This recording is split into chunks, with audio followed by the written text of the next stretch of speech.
Okay, thank you if you are still watching this playlist, and this is part 3 of the photosynthesis from chapter bioenergetics. Let's start. I would suggest that if you're randomly here, if you haven't watched the part 2 of the playlist, so must do that because इससे पहले we have learned many things about photosynthesis in general. So let's start. Last हमने बात किया था photo systems के बारे में, and we were talking about the types of photo systems कि हमारे पास एक 680 और एक 700, ये दो टाइप्स के फोटो सिस्टम्स होते हैं और इनमें डिफरेंस देखा था. यहाँ पे देखते हैं कि यहाँ पे लिखा हुआ क्या है. कॉन्सेप्ट हमारा क्लियर हो गया, जस्ट रीडिंग पार्ट है. After that we'll move to the next topic. So वो कहता है the thylakoid membrane is populated by two types of photo systems.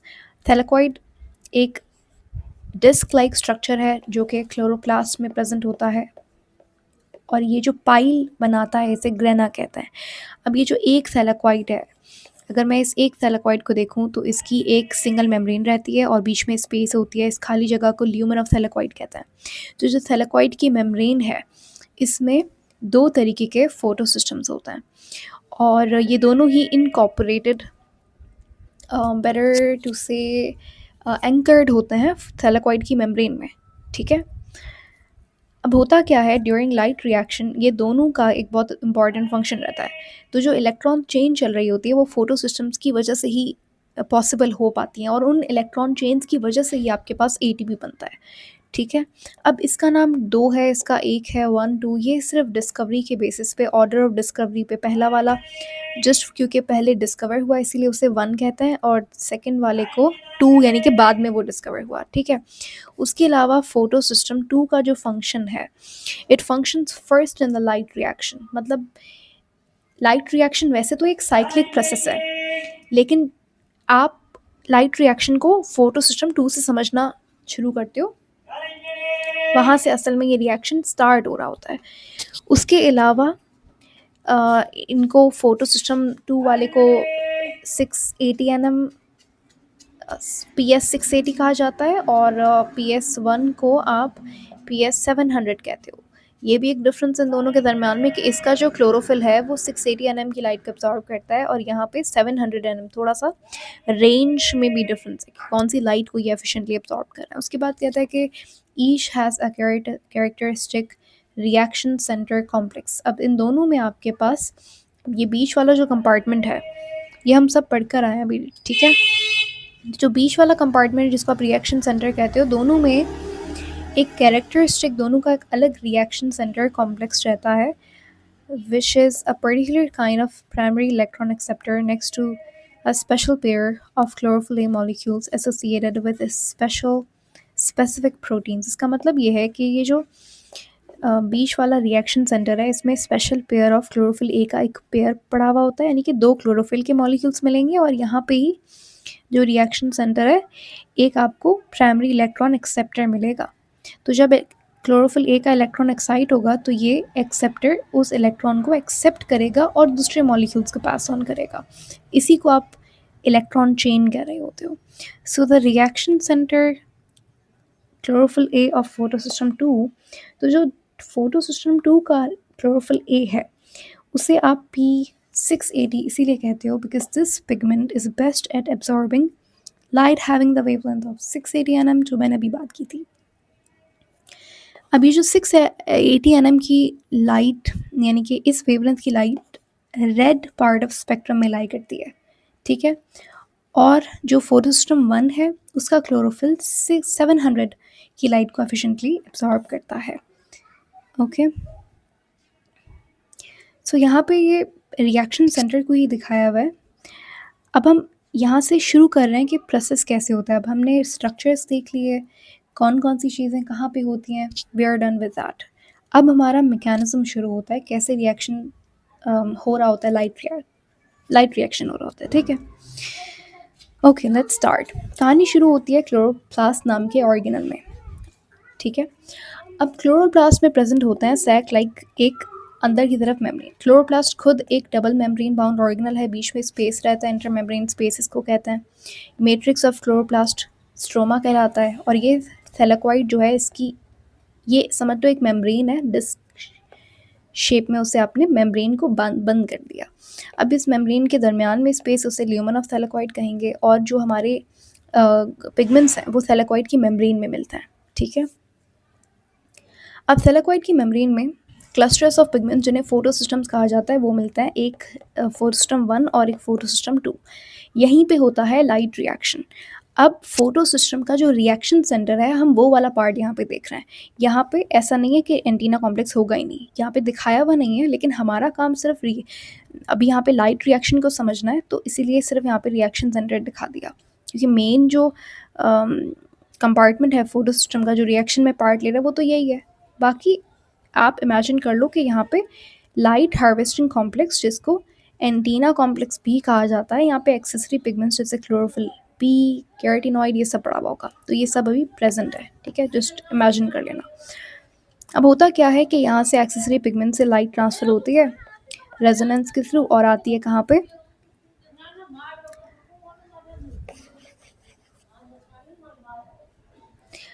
तो लेट्स स्टार्ट। यहाँ पे आपके पास है रिएक्शन सेंटर, ये जो आप देख रहे हो ये रिएक्शन सेंटर है। ठीक है, और ये पूरा जो है ये फोटो सिस्टम है, बीच में यहाँ पे रिएक्शन सेंटर है, और ये जो है ये एंटीना कॉम्प्लेक्स है, जिसे आप लाइट हार्वेस्टिंग कॉम्प्लेक्स भी कहते हो। अब हो क्या रहा है, इसको थोड़ा सा जूम कर लेते हैं। यहाँ पे ये आपके पास ग्रीन कलर में एक्सेसरी पिगमेंट्स दिखाए हुए हैं, जैसे क्लोरोफिल बी हो गया, कैरोटीनॉइड हो गया। ठीक है, अभी जैसे ही आपके पास लाइट का फोटोन इस पिगमेंट के ऊपर पड़ा, तो इसका इलेक्ट्रॉन एक्साइट हुआ होगा, नीचे आया होगा, एनर्जी रिलीज हुई होगी, और यही एनर्जी ट्रांसफ़र होती है पिगमेंट टू पिगमेंट, और फाइनली कहाँ पे जाती है, क्लोरोफिल ए जो कि बॉस है आपके पास, वहाँ जाती है। ठीक है, अभी क्लोरोफिल ए को जैसे ही एनर्जी मिलेगी तो इसका इलेक्ट्रॉन एक्साइट होगा। ठीक है, जब इसका इलेक्ट्रॉन एक्साइट होगा तो अनलाइक अदर पिगमेंट्स इसका इलेक्ट्रॉन वापस नहीं आता, क्योंकि इस इलेक्ट्रॉन को कैच करने के लिए एक यहाँ पे प्राइमरी इलेक्ट्रॉन एक्सेप्टर बैठा हुआ है रिएक्शन सेंटर में। तो इसका मतलब ये है, ये अभी हम बात कर रहे हैं फोटो सिस्टम 2 की, ऐसा 1 में हो रहा है नहीं हो रहा वो वहाँ पे अभी तक हम नहीं आए। We are just talking about photo system 1, I am sorry photo system 2। ठीक है, सो 2 पे ही हमें फोकस करना है। ओके, तो 2 में क्या हुआ, इसे एनर्जी मिली, इलेक्ट्रॉन एक्साइट हुआ, इलेक्ट्रॉन को एक्सेप्ट कर लिया प्राइमरी इलेक्ट्रॉन एक्सेप्टर ने। अभी तक हमने यही बात की है। ये H2O क्या लिखा हुआ है यहाँ पे, इस चीज़ को भी आप इस पे फोकस मत करो। ठीक है, अब आगे क्या हो रहा है,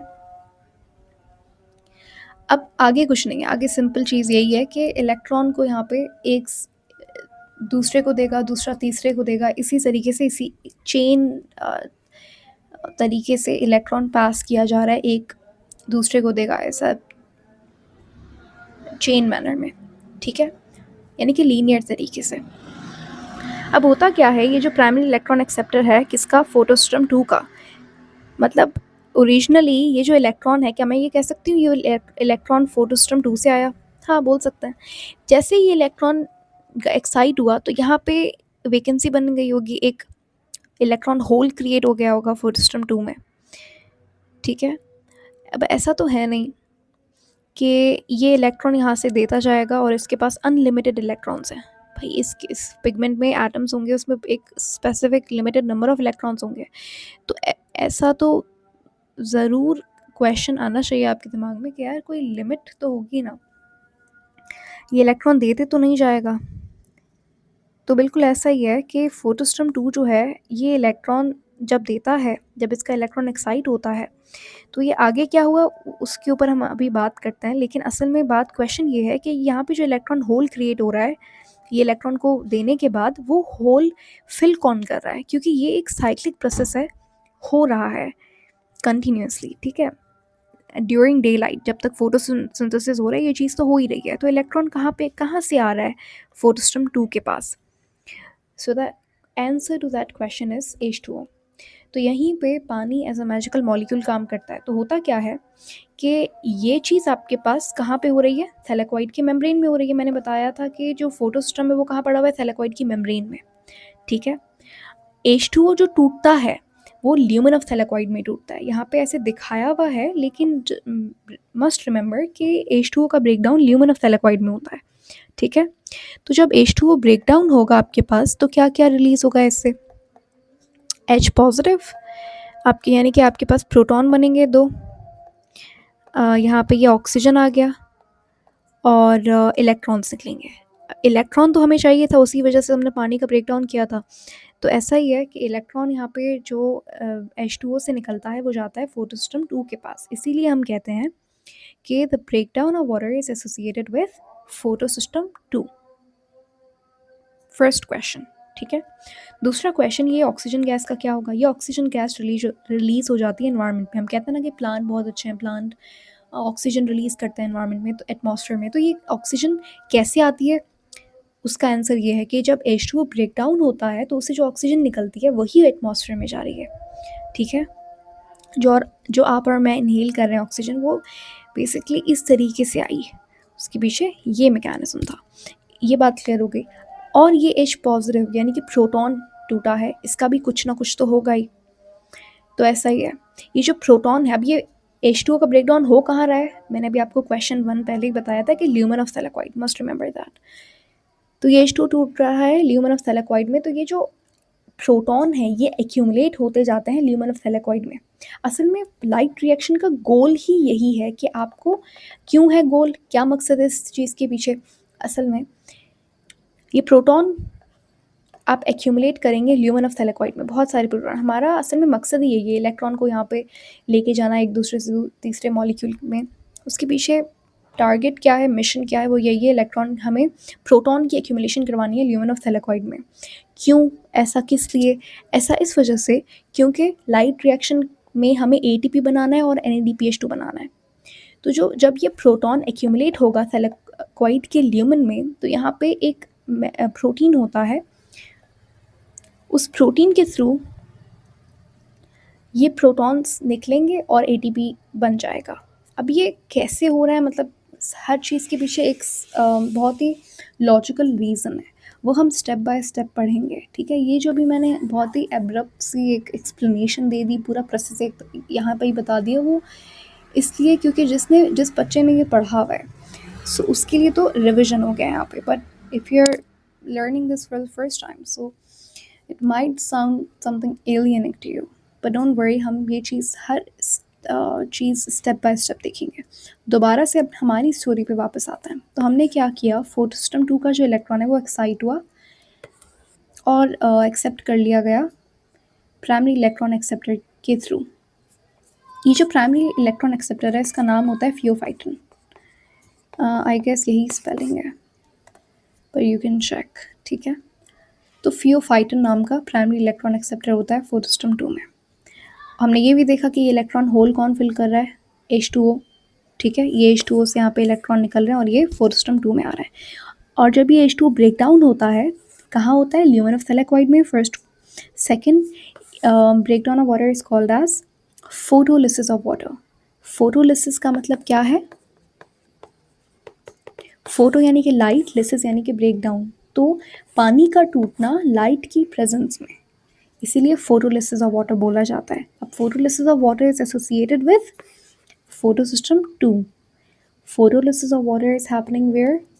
ल्यूमेन ऑफ थैलेकॉइड। ये एक एक चीज़ MCQs है, ठीक है। एक एक चीज़ आपको, choose the right statement, choose the wrong statement among them, all of them are right except। तो ये इस तरीके के जो क्वेश्चंस होते हैं वहाँ पे आपको ये स्टेटमेंट बेस्ड चीज़ भी कभी पूछ सकता है, ठीक है। और ऐसे क्वेश्चंस आए हुए हैं पास्ट पेपर्स में, ठीक है, IMET के।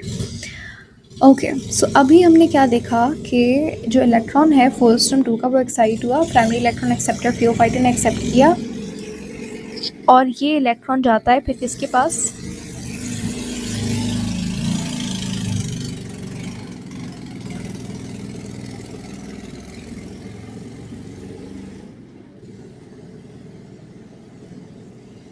अब ये इलेक्ट्रॉन जाता है किसके पास? प्लास्टोक्यूनॉन के पास, ठीक है। प्लास्टोक्यूनॉन के पास इलेक्ट्रॉन गया। अभी थोड़ी देर पहले मैंने मेंशन किया था कि फोटोलिसिस ऑफ वाटर, जो जब पानी टूटता है तो आपके पास प्रोटॉन भी निकलते हैं और ये प्रोटॉन ल्यूमेन ऑफ थैलेकॉइड में एक्यूमुलेट होते हैं, क्योंकि इससे बाद में आप ATP बनाते हो, ठीक है। असल में हमें करना क्या है,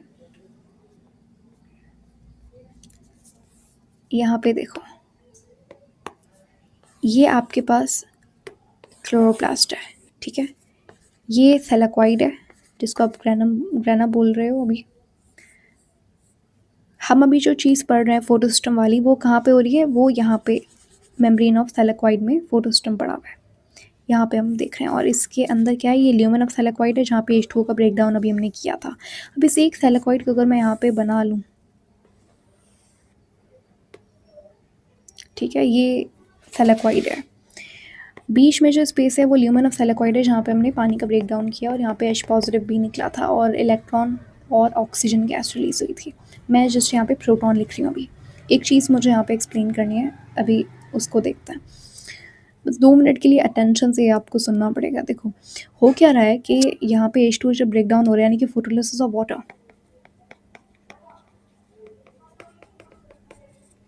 तो जो इलेक्ट्रॉन निकल रहा है वो कहाँ जा रहा है? वो यहाँ पे जो ये मैं मेम्ब्रेन को थोड़ा सा थिक कर रही हूँ ताकि यहाँ पे आपको समझ आए। फोटो सिस्टम्स यहाँ पे पड़े हुए हैं, ठीक है। ये फोटो सिस्टम 2 है, ये फोटो सिस्टम 1 है। तो जो ये इलेक्ट्रॉन निकला H2O के ब्रेक डाउन से, फोटोलिसिस ऑफ वाटर से, तो ये गया किसके पास? फोटो सिस्टम 2 के पास, ठीक है। और ये चीज़ होती रहती है और इसका इलेक्ट्रॉन एक्साइट होता है, फिर वो जाता है प्राइमरी इलेक्ट्रॉन एक्सेप्टर के पास, फिर प्लास्टोक्विनोन के पास। ये एक चेन चलती रहती है। अब इसका इलेक्ट्रॉन एट लास्ट फाइनली कहाँ जाता है वो भी हम थोड़ी देर में देखते हैं, लेकिन मुझे यहाँ पे एक्सप्लेन करना था कि ये H2O का होगा क्या। तो ल्यूमेन ऑफ थैलेकॉइड में मैंने अभी मेंशन किया था, हमारा टारगेट लाइट रिएक्शन में ये है कि हमें ल्यूमेन ऑफ थैलेकॉइड में H पॉजिटिव की यानी कि प्रोटॉन की एक्यूमुलेशन करनी है एज़ कम्पेयर टू बाहर का जो स्ट्रोमा है उसके मुकाबले में ल्यूमेन के अंदर हमें प्रोटॉन की कंसनट्रेशन बढ़ानी है। तो यहाँ पे हमें कंसनट्रेशन कम करनी है, यहाँ पे कंसनट्रेशन बढ़ानी है, ठीक है। वो कैसे बढ़ाएंगे? पहला, एक तो हमने H2O का ब्रेक डाउन किया, उससे भी प्रोटॉन निकला, तो एक तो इस चीज़ से आपके पास कंसंट्रेशन अंदर ल्यूमेन में थोड़ी सी बढ़ गई। सिर्फ इससे काम नहीं चलता, तो दूसरी क्या चीज़ हो रही है कि ये जो आप इलेक्ट्रॉन इलेक्ट्रॉन खेल रहे हो ऊपर, इसमें जो ये अभी यहाँ पे देखना, ये जो प्लास्टोक्विनोन के पास इलेक्ट्रॉन गया, ये प्लास्टोक्विनोन दूसरे मॉलिक्यूल साइटोक्रोम को इलेक्ट्रॉन देता है, लेकिन ये साथ में स्ट्रोमा से H पॉजिटिव भी उठा लेता है। दोबारा से सुनो, ये हमने फोटोसिस्टम 2 का इलेक्ट्रॉन गया फियोफाइटिन प्राइमरी इलेक्ट्रॉन एक्सेप्टर के पास, इसने इलेक्ट्रॉन दिया प्लास्टोक्विनोन को, प्लास्टोक्विनोन ने इलेक्ट्रॉन दिया साइटोक्रोम कॉम्प्लेक्स को। अब इलेक्ट्रॉन ही खेल रहे हो, कुछ भी नहीं है और, ठीक है। लेकिन प्लास्टोक्विनोन ने एक एक्स्ट्रा चीज़ यहाँ पे की, इसने स्ट्रोमा से बाहर से, कहाँ से, कैसे? देखो यहाँ पे ये प्राइमरी इलेक्ट्रॉन एक्सेप्टर है, ये प्लास्टोक्विनोन है।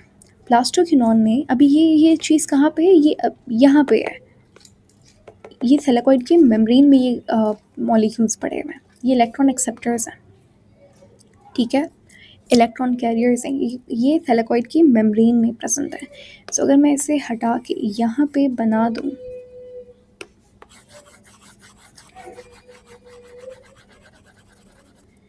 सो ये फोटोसिस्टम 2 है, ये फोटोसिस्टम 1 है, इसका इलेक्ट्रॉन यहाँ पे जा रहा है, ये प्लास्टोक्विनोन के पास इलेक्ट्रॉन आ गया। प्लास्टोक्विनोन ने बाहर से का मुराद है स्ट्रोमा से, सो स्ट्रोमा में H पॉजिटिव पड़ा हुआ होता है, प्रोटॉन्स हैं, तो यहाँ से ये H पॉजिटिव भी एक्सेप्ट कर लेता है और जल्दी से चुपके से ये ल्यूमेन में डाल देता है उस H पॉजिटिव को।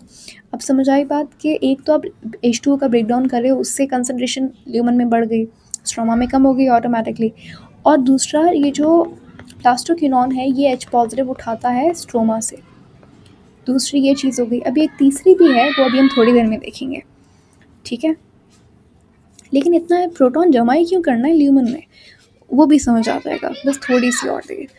तो अभी क्या हुआ कि इलेक्ट्रॉन गया प्लास्टोक्विनोन के पास, प्लास्टोक्विनोन ने एक H पॉजिटिव भी उठा लिया। अब addition of H hydrogen is called as reduction, तो हम ये कह सकते हैं प्लास्टोक्विनोन की रिडक्शन हुई है, बिल्कुल बोल सकते हैं, ठीक है। तो अब होता क्या है, इसने यहाँ पे ये H पॉजिटिव प्लास्टोक्विनोन ने उठाया तो ये रिड्यूस हो गया, इसकी रिड्यूस्ड फॉर्म PQH मैंने लिखी है यहाँ पे, ठीक है। और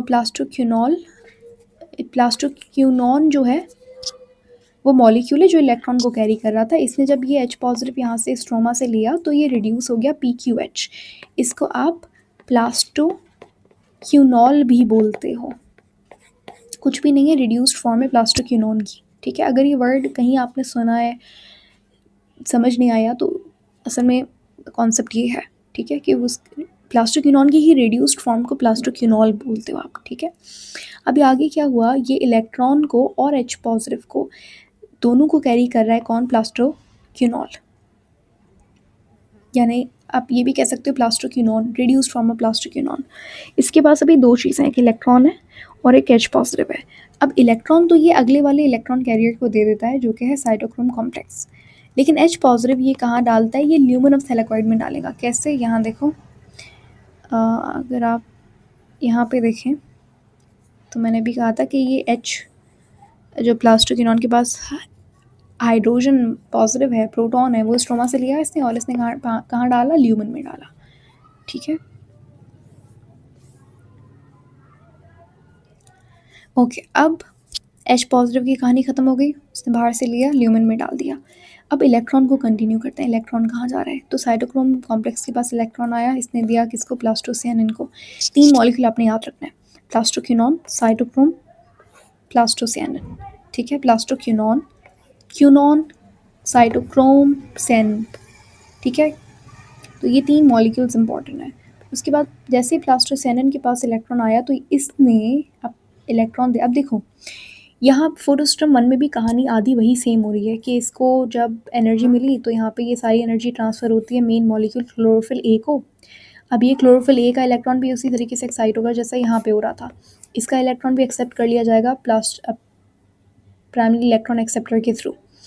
वहाँ पे तो पानी का ब्रेकडाउन हो रहा था और उस तरीके से आप इलेक्ट्रॉन होल को फिल कर रहे थे। क्या यहाँ पे भी वाटर ब्रेकडाउन होगा? नहीं, photolysis of water is only associated with photosystem 2। फिर इसका इलेक्ट्रॉन होल कौन करेगा फिल? तो यहाँ पे जो ये इसका इलेक्ट्रॉन था जो यहाँ से आ रहा है, ये जो इलेक्ट्रॉन है जो डायरेक्टली इनडायरेक्टली किसका है?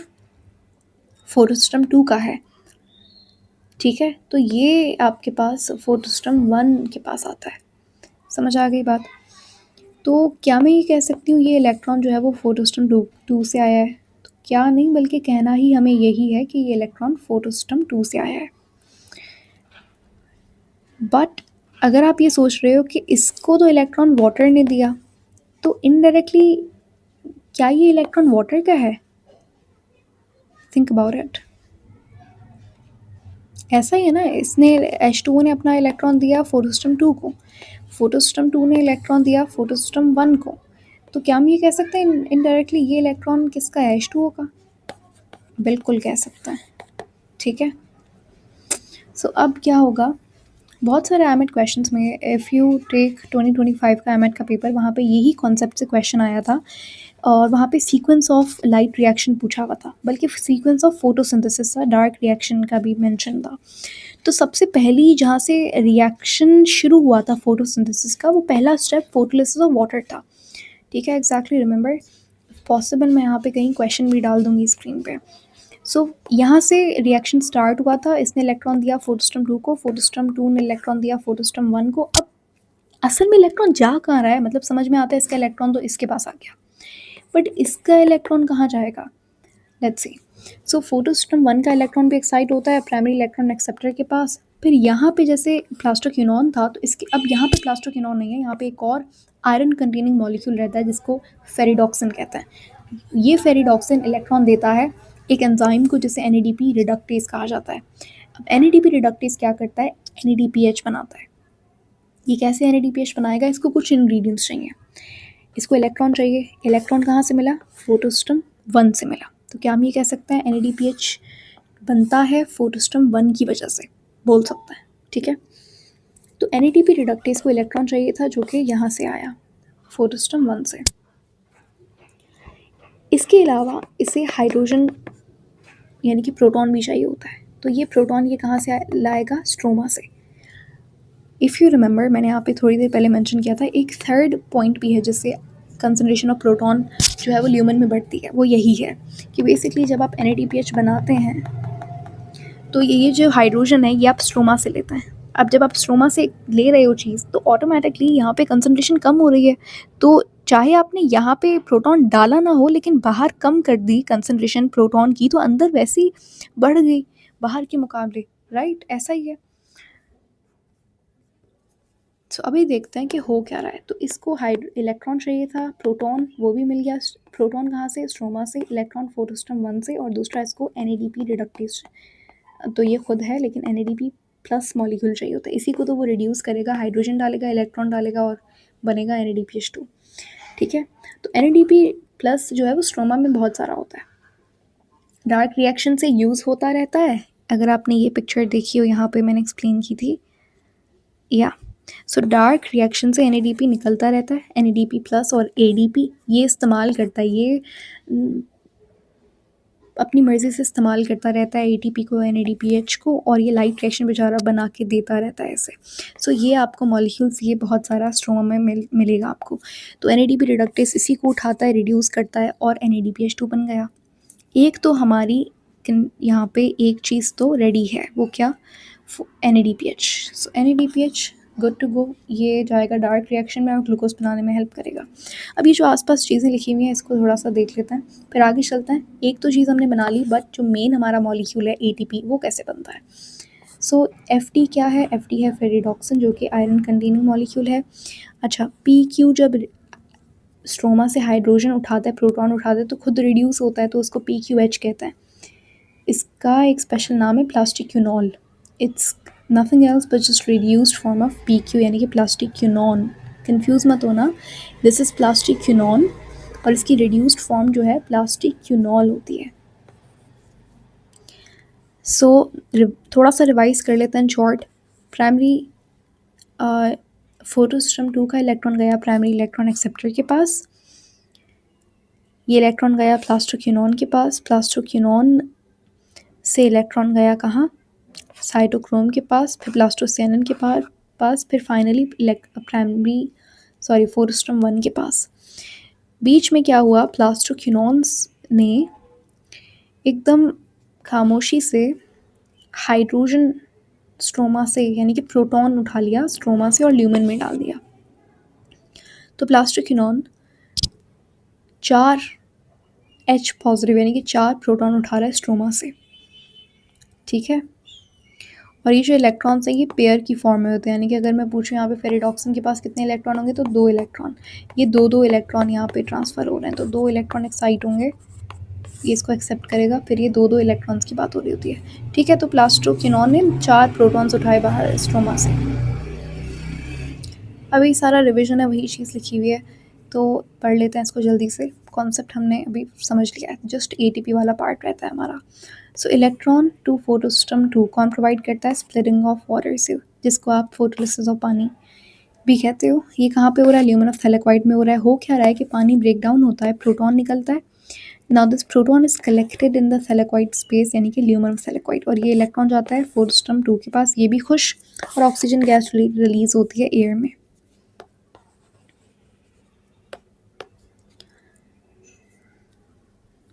अब हम देखते हैं कि ATP कैसे बनता है।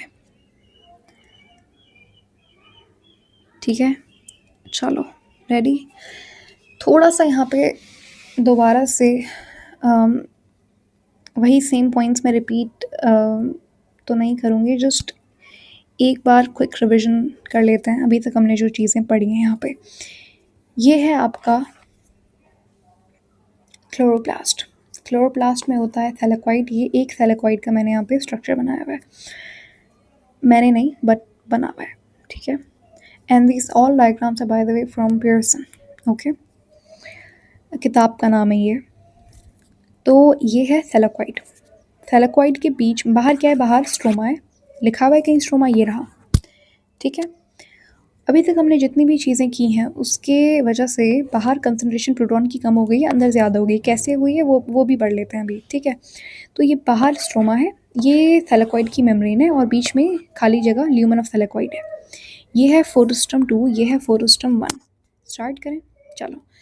अब होता क्या है? पानी का ब्रेकडाउन होता है, ऑक्सीजन गैस रिलीज़ होती है, और ये ऑक्सीजन गैस इन्वायरमेंट में रिलीज़ हो जाती है। ठीक है, लीफ में ऐसे स्टोमेटा होता है ना, जहाँ से गैसेस एक्सचेंज होता है, तो उसी तरीके से ऑक्सीजन भी निकल जाती है बाहर। काम की चीज़ पे आते हैं। जब ये H2 ब्रेकडाउन होता है तो यहाँ पे इलेक्ट्रॉन निकलते हैं, और ये 2 इलेक्ट्रॉन्स जा रहे हैं किसके पास? फोटोस्ट्रम 2 के पास। ठीक है। और तीसरी से जो चीज़ रिलीज़ होती है वो है प्रोटॉन। ये प्रोटॉन्स यहाँ पे एक्यूमुलेट होते हैं, ये दिख रहा है आपको, एक्यूमुलेशन हो रही है। 3 तरीके से होती है, पहला फोटोलिसिस ऑफ वाटर से, जो मैंने यहाँ पे मेंशन किया है। आगे बढ़ते हैं। अब ये जो यहाँ पे मॉलिक्यूल है प्राइमरी इलेक्ट्रॉन एक्सेप्टर, ये इलेक्ट्रॉन को देता है प्लास्टोक्विनोन को, ठीक है। प्लास्टोक्विनोन यहाँ पे 4 हाइड्रोजन आयंस यानी कि प्रोटॉन्स स्ट्रोमा से ही, बाहर क्या है, स्ट्रोमा है, स्ट्रोमा से उठाता है और इनको डालता है कहाँ पे, ल्यूमन ऑफ थैलेकॉइड में। तो यानी कि दूसरा तरीका क्या है, फ्रॉम प्लास्टोक्विनोन। प्लास्टोक्विनोन प्रोटॉन उठाता है स्ट्रोमा से और ल्यूमन में डाल रहा है, तो इससे भी कंसंट्रेशन बाहर कम हो गई, अंदर ज़्यादा हो गई। फिर क्या हो रहा है, ये अभी प्रोटॉन तो यहाँ पे अंदर आ गए, चलो नेक्स्ट। अब ये इलेक्ट्रॉन देता है किसको, साइटोक्रोम को। साइटोक्रोम इलेक्ट्रॉन देता है प्लास्टोसियानिन को। प्लास्टोसियानिन इलेक्ट्रॉन देता है फोटोसिस्टम 1 को। फोटोसिस्टम 1 के इलेक्ट्रॉन जब इसका क्लोरोफिल का इलेक्ट्रॉन एक्साइट होगा, वो जाएगा किसके पास, फेरिडॉक्सिन के पास। फेरिडॉक्सिन ये इलेक्ट्रॉन्स देता है NADP रिडक्टेज को। NADP रिडक्टेज ये इलेक्ट्रॉन लेता है और 2 और चीज़ें, यानी कि एक तो ये हाइड्रोजन पॉजिटिव ले रहा है स्ट्रोमा से, दूसरा NADP प्लस ले रहा है स्ट्रोमा से, और ये सारी चीज़ें पकड़ के बना लेता है ये NADPH। ये हमारी एक चीज़ बन गई और ये इस्तेमाल होगी कहाँ पे, डार्क रिएक्शन केल्विन साइकिल में ग्लूकोज बनाने के लिए। यहाँ तक बात समझ आ गई, अभी तक हमने इतना ही पढ़ा है। तीसरा जो हमारा तरीका था वो NADP रिडक्टेज की वजह से बाहर कंसंट्रेशन कम हो रही है, अंदर ज़्यादा हो रही है। चलो ये तो सब हो गया मैम, इलेक्ट्रॉन इलेक्ट्रॉन बहुत सब, everything is done, but ATP कहाँ है, वो नहीं समझ आया। तो ये जो आपने इतना सारा प्रोटॉन यहाँ पे एक्यूमुलेट किया है, उसके पीछे रीज़न यही है कि आपको इवेंचुअली इससे ATP बनाना है। कैसे, लेट्स सी। सो यहाँ पे थैलेकॉइड की मेम्ब्रेन पे एक स्पेशल प्रोटीन रहता है। इस प्रोटीन को हम ATP सिंथेज कहते हैं, ठीक है। ये एक एंजाइम है ATP सिंथेज। ATP को सिंथेसाइज करने वाला जैसे NADP रिडक्टेज था, उसी तरीके से ATP सिंथेज होता क्या है। अब एक सिंपल चीज़ तो हमें समझ में आती है, और ये चीज़ आप एनर्जी बनाने के लिए हम लोग बहुत जगहों पे ये एप्लीकेशन अब काम आती है। जैसे आपके पास डैम है तो वो कैसे काम करता है, आप पानी से कैसे इलेक्ट्रिसिटी बना सकते हो। सो बेसिकली डैम में बहुत सारा पानी है। जब ये पानी, एक ऐसा कंटेनर जहाँ पे पानी बहुत ज़्यादा है और एक ऐसा कंटेनर जहाँ पे पानी है ही नहीं, तो जब हायर कंसंट्रेशन, इसको मैं क्या बोलूँगी, पानी की हायर कंसंट्रेशन है, यहाँ पे पानी बहुत कम है तो लो कंसंट्रेशन है। जब कोई भी चीज़ अपनी हायर कंसंट्रेशन से लोअर कंसंट्रेशन की तरफ मूव करती है बहुत ही हाई स्पीड में, तो यहाँ पे बहुत सारी एनर्जी रिलीज़ होती है। इसी एनर्जी को कैप्चर करके आप प्रैक्टिकली क्या करते हो, बहुत सारे यहाँ पे और भी कंपोनेंट्स होते हैं, जनरेटर्स होते हैं, उसके ज़रिए आप इलेक्ट्रिसिटी बना रहे हो। तो that's how we can produce electricity from water. वही चीज़ यहाँ पे हो रही है। यहाँ पे प्रोटॉन भरने का मकसद ही यही था कि जब आप इस मॉलिक्यूल के थ्रू, ये ATP सिंथेज से जब आप प्रोटॉन यहाँ पे गुजारोगे, अब यहाँ पे कंसंट्रेशन ज़्यादा है प्रोटॉन की, बाहर कंसंट्रेशन कम है, जब यहाँ से प्रोटॉन्स जाएंगे, पास होंगे, तो एनर्जी रिलीज़ होगी। उस एनर्जी को यूज़ करेगा ATP सिंथेज ATP बनाने के लिए। कैसे, स्ट्रोमा में ADP पड़ा हुआ है, अब ATP सिंथेज इस एनर्जी को लेता है और इस ADP के साथ एक इनऑर्गेनिक, ये PI क्या है, इनऑर्गेनिक फॉस्फेट, ये फॉस्फेट जोड़ देगा और बन जाएगा आपके पास ATP। That's it. ये था लाइट रिएक्शन। ये ATP यहाँ पे फिर यूज़ होता है हैप्पीली कहाँ पे, डार्क रिएक्शन में। यही सेम चीज़ रिपीट होती है। ये डार्क रिएक्शन क्या करता है, ADP बनाता है, फिर NADP प्लस बना रहा है, स्ट्रोमा में छोड़ रहा है, दोबारा से ये मॉलिक्यूल्स क्या हो रहे हैं, बन रहे हैं लाइट रिएक्शन में। तो यही था हमारा लाइट रिएक्शन। इसको यहाँ पे दिखाया हुआ है। माइटोकॉन्ड्रिया कहाँ से आ गया, फोटोसिंथेसिस में। तो ये आया नहीं है, बेसिकली ये जो मैकेनिज्म है ना, कि आप प्रोटॉन ग्रेडियंट की वजह, इसको मैं क्या बोलूँगी, प्रोटॉन यानी कि H पॉजिटिव, ग्रेडियंट यानी कि concentration. So higher gradient to lower gradient, या higher concentration to lower concentration, जब कोई चीज़ मूव करती है तो एनर्जी रिलीज होती है। उसी एनर्जी को यूज़ करके ATP बना रहे हैं हम लोग यहाँ पे। इस प्रोसेस को आप कीमियोस्मोसिस कहते हो। क्या कहते हो, कीमियोस्मोसिस। और लाइट रिएक्शन में आप सनलाइट की एनर्जी को यूज़ कर रहे हो इलेक्ट्रॉन को पास करने के लिए, और उसी इलेक्ट्रॉन चेन की वजह से ही आप प्रोटॉन को एक्यूमुलेट कर पा रहे हो ल्यूमन में।